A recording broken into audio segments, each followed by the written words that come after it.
You're listening to the Taming Hindrances podcast, conversations about self-awareness and mental health. We talk about anything and everything on the podcast. Real experiences, real life. Come get triggered.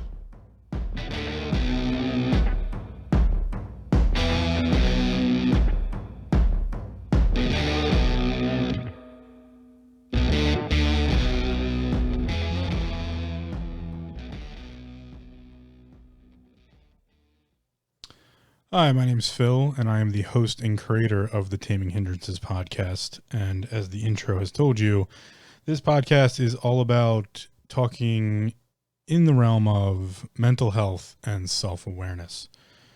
Mental health and self-awareness is something that has been at the forefront of my mind for quite a bit of time now. And my own experiences are, I would say, at this point, far-reaching and quite diverse. I like to say that people are my business. That's what I do. A little background on me to get started, as this is the intro episode. I have done a plethora of things. I've had multiple jobs. I have worked in many different industries, specifically in the service industry for quite a long time. And currently I am a licensed massage therapist. In this time frame of my work experience, I've come across quite a deal of different people.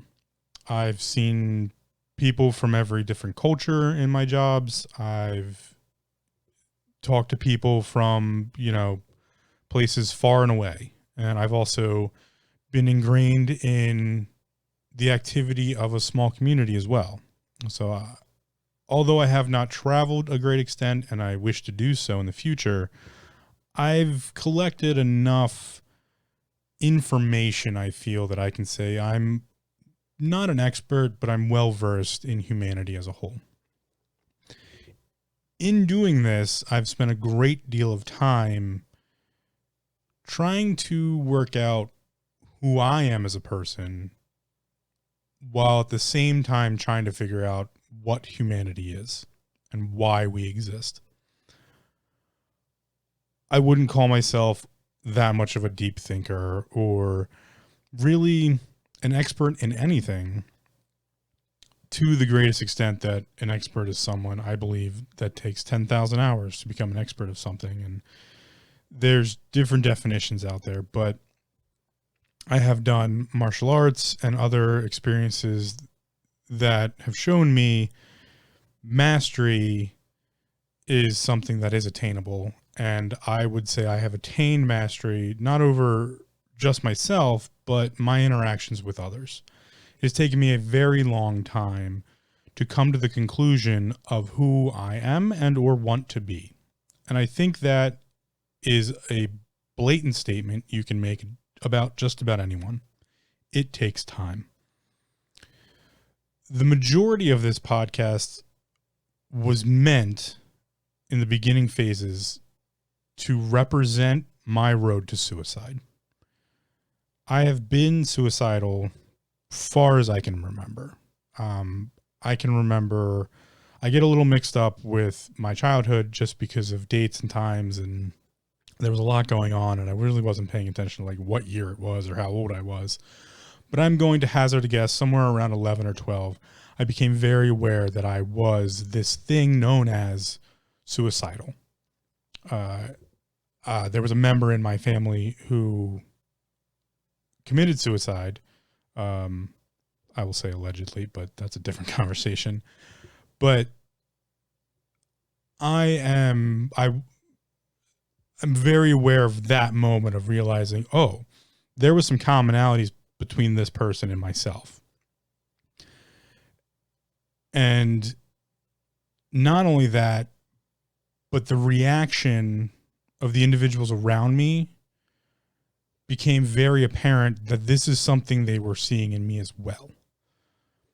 So I would say my depression took hold at a very young age. I come from a troubled home. I had a broken family. La-di-da-di-da-di-da. Just, make the story up as you want. Was my life terrible? No. Was it tough? Yes. And that can be a game we can get into at any point in time with anyone. You can always play the game of whose life's worse. And people love playing that game. The reality is it doesn't fucking matter. If you had a shitty home life, you had a shitty home life. You get to own that. You get, the definition of it is yours. So throughout my experiences coming from, a troubled home, not a great childhood, I sought other things. Specifically, I sought out the mysteries to life. And in doing so, I was quickly reminded of this just general building hatred inside of myself. And that is what led me to my realization that I wasn't just actively suicidal at some times. I was seeking suicidal tendencies. My depression took on a very strange amalgamation of correlation to mental health aspects, but also self-awareness aspects. I was seeing the world through this depression. And in the realization of this in my later life, I came to the conclusion that everyone's depressed. Everyone has mental health. Mental health is just a description of the health of one's mind. We don't necessarily have correct vocabulary yet to talk about these things. But I can tell you from my personal experiences, be them anecdotal as they are, I find there's a commonality that unjustly happens. It's the statement that I understand. Because the real truth is no, you don't. And no, I don't. I don't understand your depression. It is so uniquely who you are, might as well be your fingerprint. It is how you see the world. Your mental health terrain, if we want to call it, something along those lines, is how you see the world. It's like rose-colored glasses. What color are the glasses you wear? How do you see the world? This, I think, can be defined through one's depression. And that led me to the next piece. So not only do I think that everyone has some sort of mental health aspect in their life, because yes, mental health is a thing. It's the health of one's mind. And just like a physical body, it can have its own ailments. But beyond that, there's the statement that no, you cannot understand it. It is so uniquely ingrained into who someone is that the statement should not be, I understand. You can sympathize. Absolutely. Absolutely. There can be empathy and sympathization. Certainly. And there can be conversation, which is another part. But the conversation has to change. And it has to change in the direction that I later came to find, which was we have to remove the negative connotation of depression and mental health. If the conversation starts, I'm depressed, and the normal social reaction is, oh, you're fucking broken, I don't want to have this conversation. Then there's something wrong with that conversation. We've given the connotation to depression that it's bad, it's negative, it's horrible. It's this deep circling abyss that just swallows people up and there's no getting them back. And on top of that, there's also the argument that mental health in and of itself, that conversation, has a negative connotation. The Western world has defined mental health as a bad thing. All conversations along the lines of mental health start from, oh, here's how to better your mental health. So we're starting from a position of you're already broken. You're already fucked up. You're already, you have to get better. You are ailing. You are sick. Well, we've done this with everything. So what's the difference to do it with mental health, right? We just consider the populace to be sick and ailing at all times and they need help. Well, that's not true. We have this little thing in the medical community known as homeostasis. Homeostasis is a natural environment for your body to be in when everything is just kind of hunky-dory. It's working the way it's supposed to. Things are going the right way. We have the right vitamin balances and hormonal balances. The cardiovascular system's working. We're getting blood flow. We're breathing. Also part of homeostasis is a mental well-being aspect of just like, okay, yeah, things are, they're not great maybe, but they're not terrible. Like, it's homeostasis. It's right in the middle. It's right where we're, supposed to be. Everything's kind of quote unquote healthy. We don't come at problems in the Western world like that. That's not how we look at them. We look at them from the aspect of, no, it's something's wrong. Here's how I can fix it. Well, I don't believe in that. I believe you can help people get back to homeostasis. Absolutely. That's the entire medical industry itself is created to do so. And due to the hippocampus oath of do no harm, that's generally practiced. But as far as mental health and depression, there is this I don't know even a word yet to call it. A stigma, a connotation, a ingrained idea. Is it a social cueing situation? I'm not really sure, and I seek to find that out in some cases, but somewhere along the lines, we have given it this negative connotation, and I believe we need to remove that. I believe we need to take that off the table. We need to come at the conversation of self-awareness and mental health from a homeostasis aspect. Where's the midline? Where's middle of the road? Because if you can get someone to that point, or if someone can get themselves to that point even better, then there's a lot of ability to have change. It's so much harder to change something when it's already solidified in a corrupted idea. And corruption is rampant in just about everything we do as humanity at this point. But luckily for us, humanity can fuck off. You are an individual. You have an individual mind. We are not a collective. We do not work as a hive mind or any one of these other ideas. We do have some social aspects, and we create forum and Discord and these types of things that are social community. But individually, you have thought. I think, therefore I am. Well, this is an application to what's known as consciousness. And consciousness is the realm of self-awareness. So not only is this podcast about conversations regarding depression and mental health, a large aspect of it is something that I have found through my depression, which is to say depression can be used as a tool. And what I found was self-awareness. I was able to look at the people around me and their interactions and the relationships I was watching them have, and found awareness of myself through a lens of depression, a visual and auditorial and just almost every sense came through this lens or filtration system of my depression and how it interacted with the world, how I interacted with the world. And then I found I am depressed. Truly, like as a creative medium, I was depressed. And then it started popping up in other places. All of these profound artists of history, profound philosophers and creators.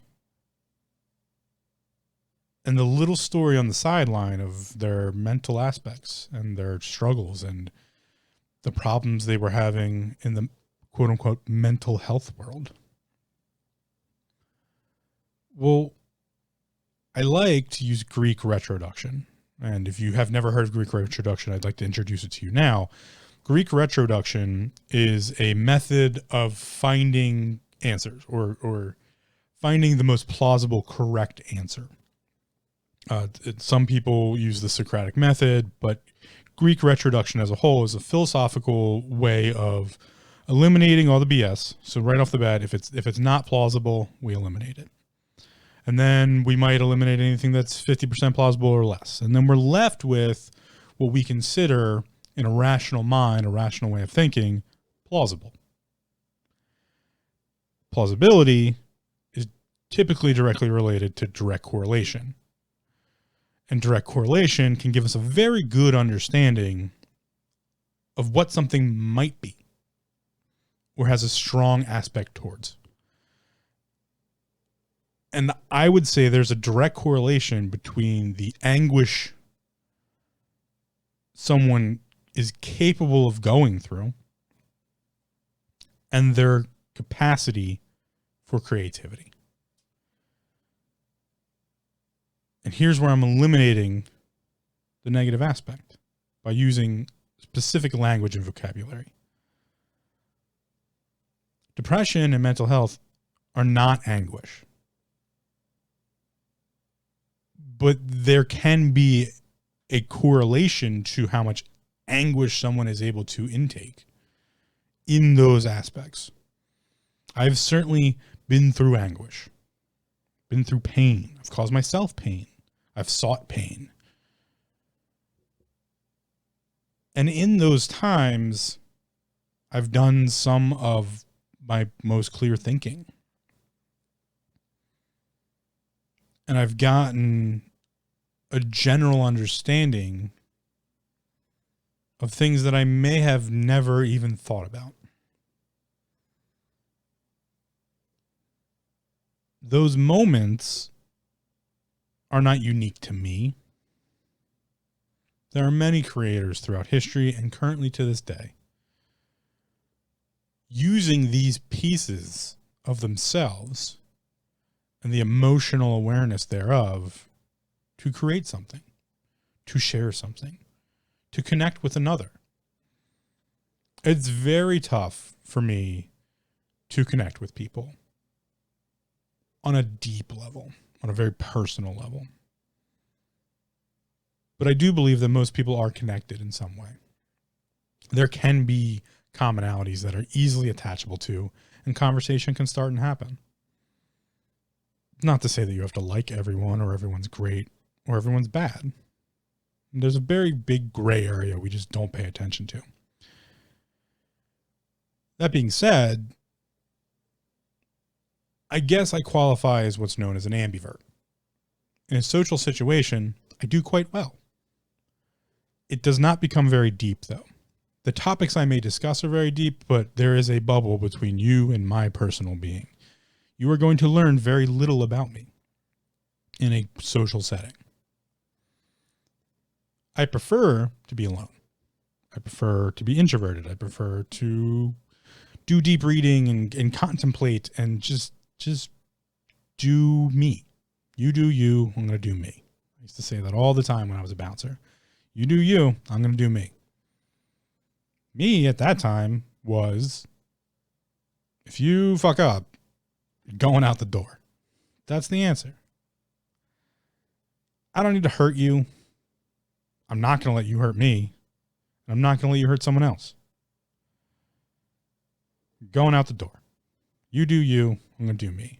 Most people did drunk them, have fun, all BS, blah, blah, blah, blah, blah. Some people, well, they need to go out the door. That's you do you, I'm going to do me. I had a job to do, I did my job. Was I great at it? No, not really. I was more accomplished as a bouncer in diffusing situations by confusing people. Because that's really easy to do. It's really easy to distract people. And through these experiences, such as bouncing and bartending and barbacking and waitering and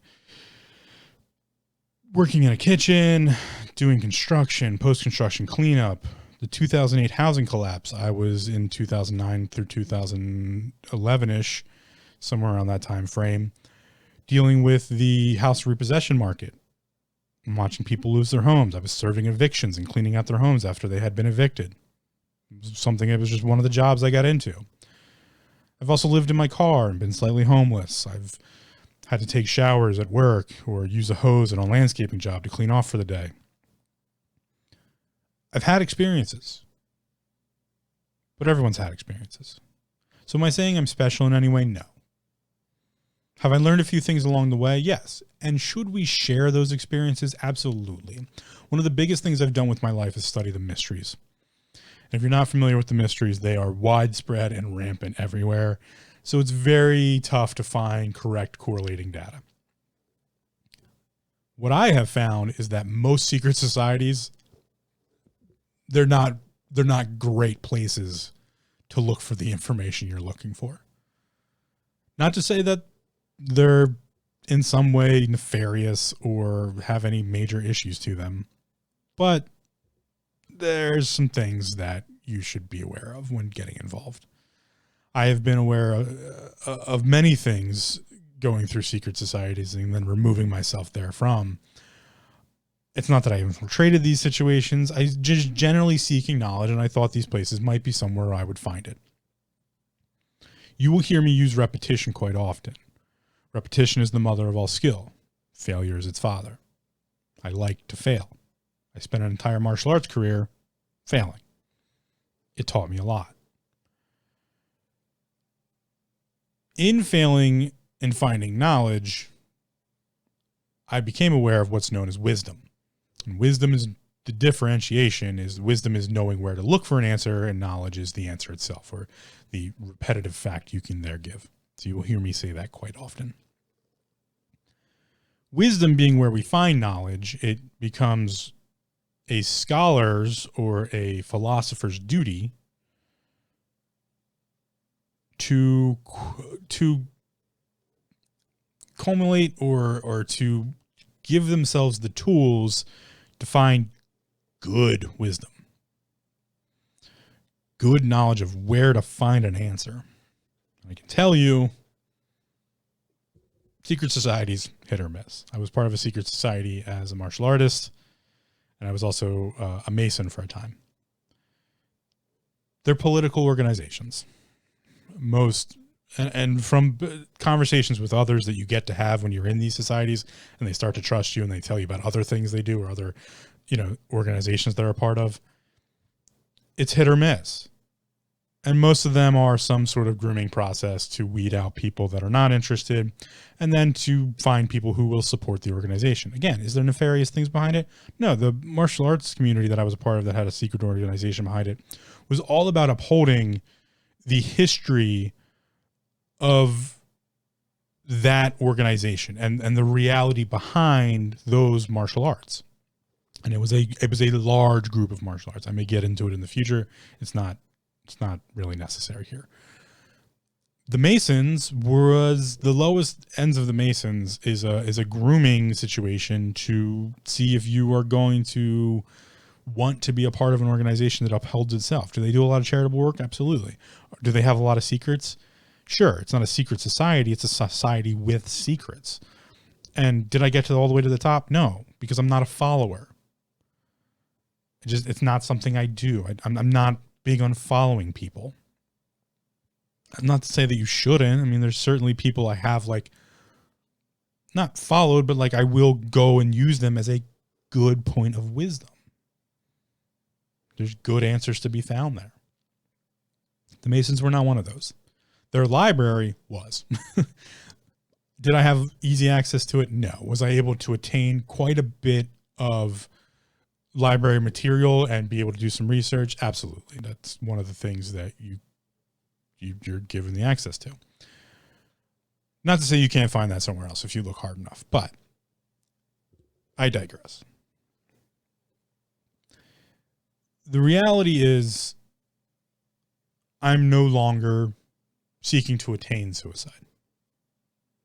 It might be said that I maybe am seeking to attain enlightenment, because for those of you who have never heard this before, enlightenment is the attainment of death. Enlightenment is death. Some have mistreated it and called it the death of ego, but that's incorrect. I would ask you to go and listen to Alan Watts, a British philosopher who knows quite a bit about Zen and did quite a bit of teaching about it as well. To eliminate the ego is to eliminate oneself. Ego is you. You are ego.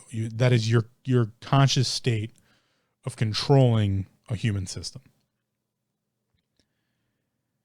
So enlightenment if it's known as the death of ego, then it's the death of oneself. It's the death of the being.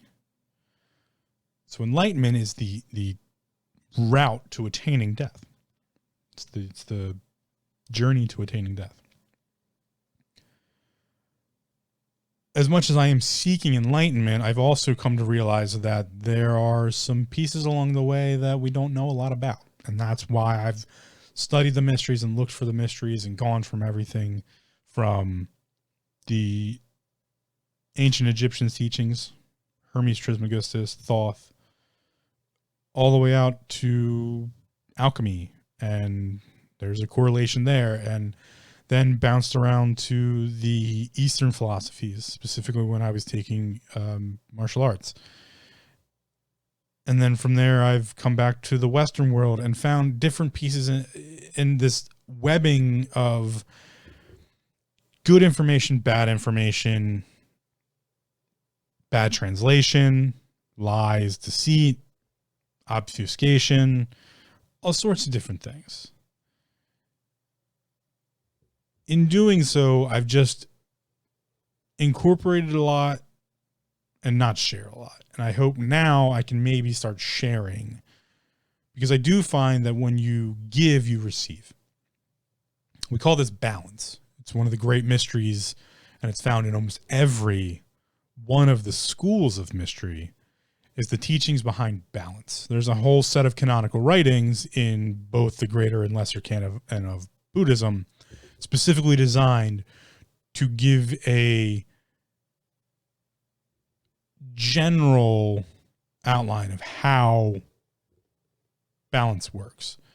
Further into that, you can get into Jainism, which is essentially a religion that is based completely on, and very specifically, I might add, focused on karma. And in there, you will learn that the differentiation between karma and what we call karma is vast. We often use karma incorrectly, specifically in the Western world. Karma is all-encompassing over multiple lives because it is based on the reincarnation system. Dharma is what you experience in your everyday life when someone cuts you off in traffic or your evil boss drops their coffee on them. Those things are dharma. So there are lessons to be learned in all these different things. But what I did during this time of realization was come to a very grand conclusion that anecdotally, I believe reincarnation is probably the closest answer. Using Greek retroduction, I've eliminated all other things and come to the conclusion that, you know what, this reincarnation thing looks pretty plausible. Or at least some sort of idea of something after physical mortal death, after the mortal coil, the mortal shell is husked off, is removed from the system, there is something left. We call this consciousness. And every aspect of scholarly search is based in some way in looking for what consciousness is, be it from the schools of meditation to quantum physics.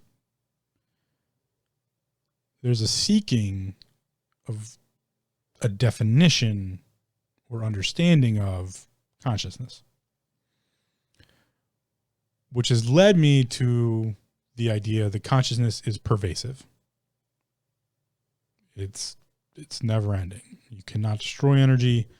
Thus, consciousness is some sort of quote unquote energy, a controlling structure that allows us to use the human systems in which we are in, but does not disappear when that human coil, that mortal coil, dies, really stops working.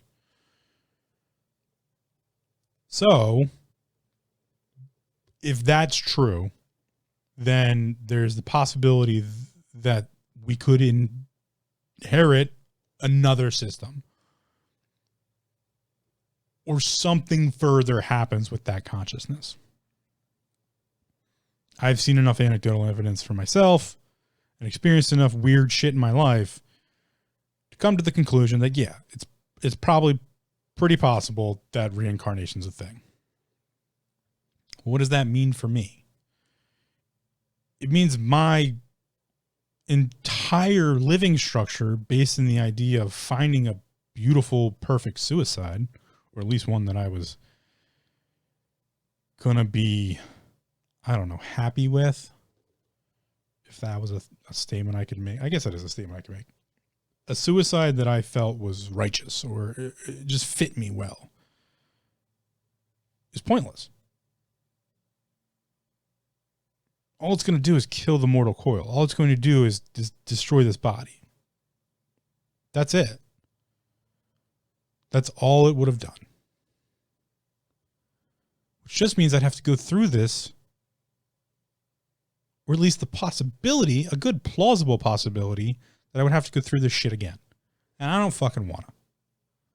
I'm done. I get to be done. So I have, well, very limited pathways. I have to, one, figure out what consciousness is, how to stop reincarnation, and become very aware of those things, which is what I've been doing the entire time, studying the mysteries and all of these other things, or attain mortal immortality for now to fend off as long as possible the possibility of reincarnation. Well, that's the one I seek now. So really, I've done a lot to make myself healthy. And through massage, I learned a lot about the human body. Through martial arts, I learned even more. I've studied traditional Chinese medicine in some degree, apothecary work, the human system through anatomy and physiology, medical journals, my own practice as a massage therapist, sports medicine, all sorts of things that I've just dived into in an attempt to fend off aging. Because if I die, there's that possibility I have to do this all over again, and I don't want to. So instead of this podcast being my road to suicide, I had to come up with a new adventure. But I knew I had come up with these ideas I really wanted to put out there. And that is, depression is not a negative. Get rid of the negative connotation of depression and mental health. Stop starting the conversation in a negative. In doing so, learn that depression can be used as a tool, and so can mental health. And specifically, one of the great things that can come from it is the practice or cultivation thereof of self-awareness. We can cultivate self-awareness using mental health as a foundation. Just like we can cultivate athletic performance by using our physical system as a foundation. If the physical system is not healthy, athletic performance is going to suffer.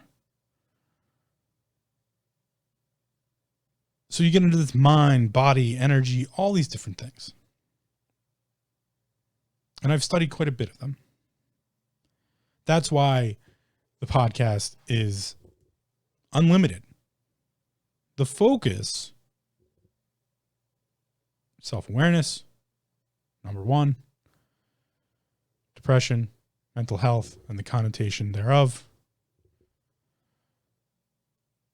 But the conversations are limitless. It's unending. From what the person down the street from you goes through on a daily basis of interaction and their job, home life, and all these other things, to what celebrities have to deal with on a regular basis. These are all conversations that could happen because everything encompasses self-awareness and mental health. It's all encompassing. Not only that, but tarot, divination, past life regression,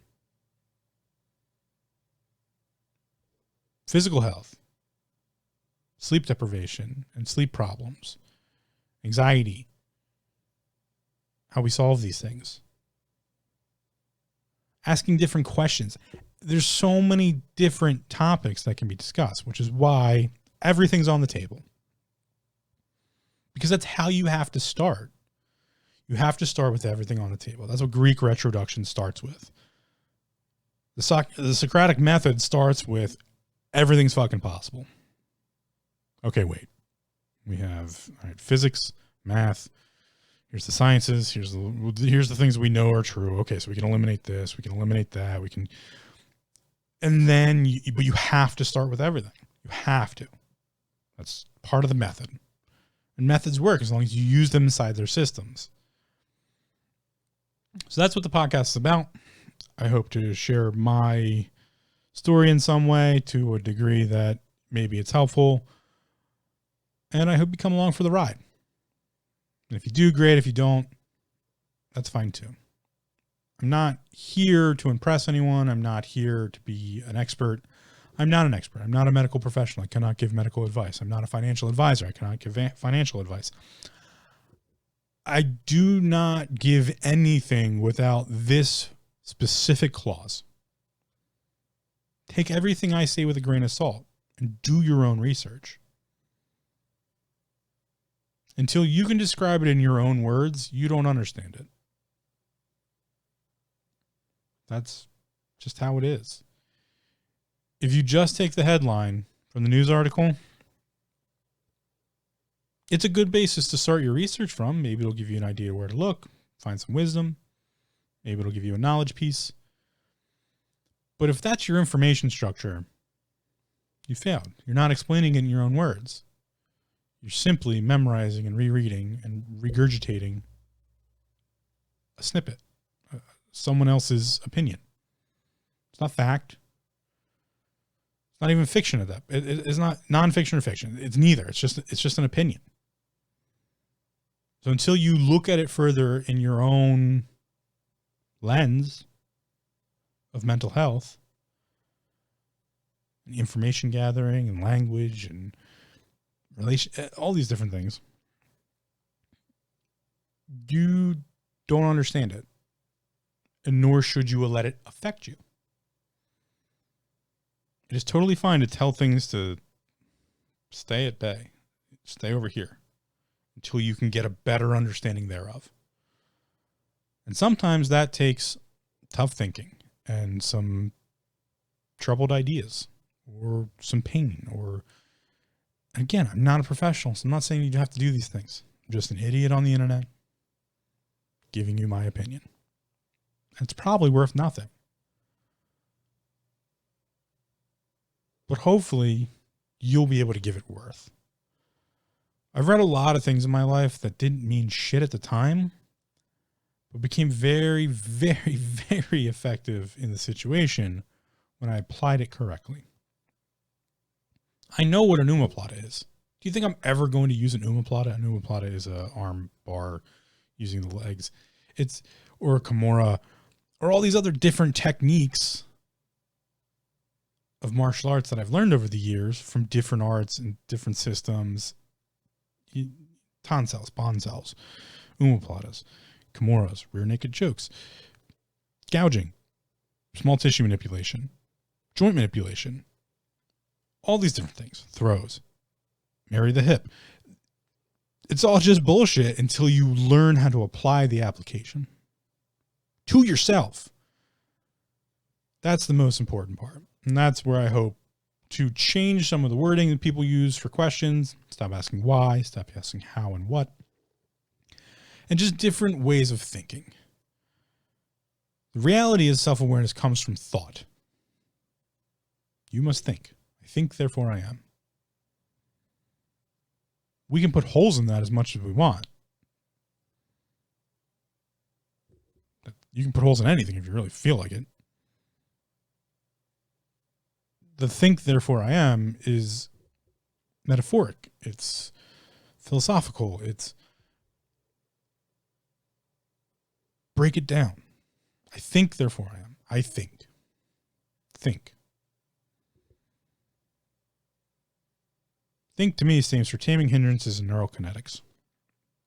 That's why this is the Taming Hindrances podcast. Taming Hindrances also has to do with the 5 hindrances from Zen teaching. But that wasn't where I first learned it.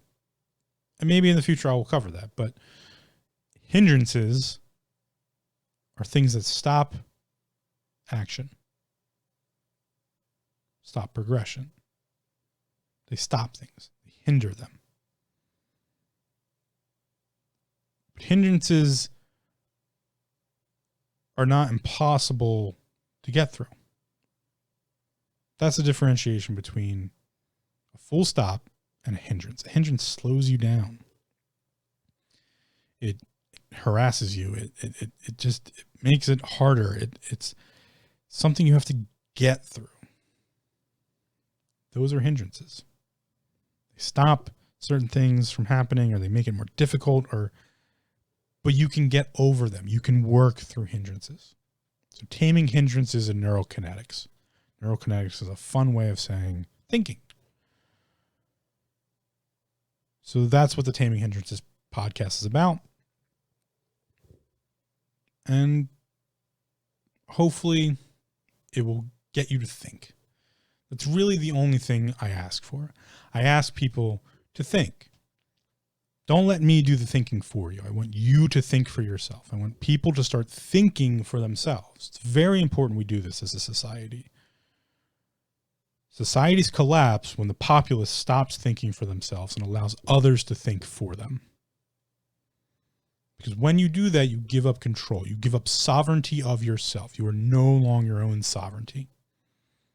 You no longer have moral and ethical definition. You no longer have control of yourself.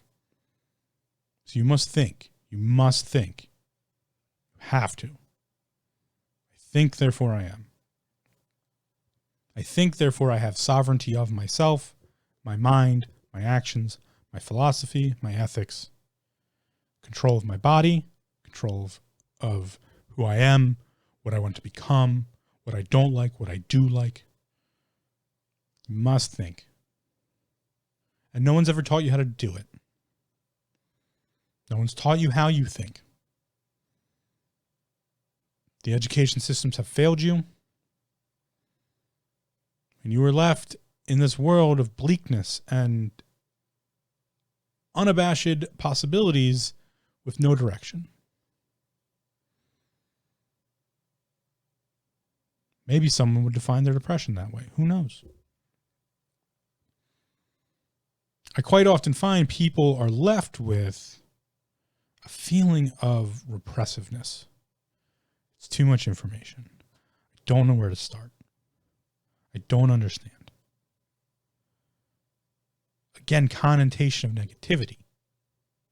Because we've taught you to be that way. We've taught you to be meek. It's no longer time to be meek. It's time to think. And by thinking, we can become. I think, therefore I am. By thinking, we allow for a much grander representation of possibility that humanity isn't useless. Because as we are right now, I feel like we're a failed experiment. But it's not the majority's fault. It's not that. It's a lack of information. It's a lack of thinking. So we must think. We must, not to become happy-go-lucky. I'll never be a happy-go-lucky person. To be content, to find homeostasis, to find the middle ground. And some middle grounds can be called rock bottom. You know why? Because rock bottom is the most solid ground you can stand on. And when you get there, you know there's only one way up. Or you can build a nice little platform at the bottom of the cave. It's just a little bit off the ground and a little bit more comfortable. And that way when the rain comes, the water doesn't get you wet. That's possible too. But in order to do so, we must think. So this podcast is really, at its very core aspect, designed to present things that will make someone think or give them new perspectives or new ways of thinking about something, or ask questions that aren't just a why, but more of a how, a what. And to propagate some sort of better vocabulary or understanding, vernacular, if you will, of self-awareness, depression, and mental health, and how we can use those as a tool to not better ourselves in some specific way, but to garner a better understanding, a better interaction, I should say, not understanding, a better interaction with ourselves. Because understanding oneself is a lifelong process. Interacting with oneself is much easier to learn. It's much more of a technique than a concept. So I hope that this podcast will help you interact with yourself, and I hope you'll interact with this podcast. There must be balance, right? That's one of the mysteries I told you exists. So I appreciate you listening. Come along for the ride. Let's see what we can figure out. And you'll hear me say this quite often. Repetition is the mother of all skill. Failure is its father. So hopefully we'll fail along the way a little bit and we'll learn some things. Take care.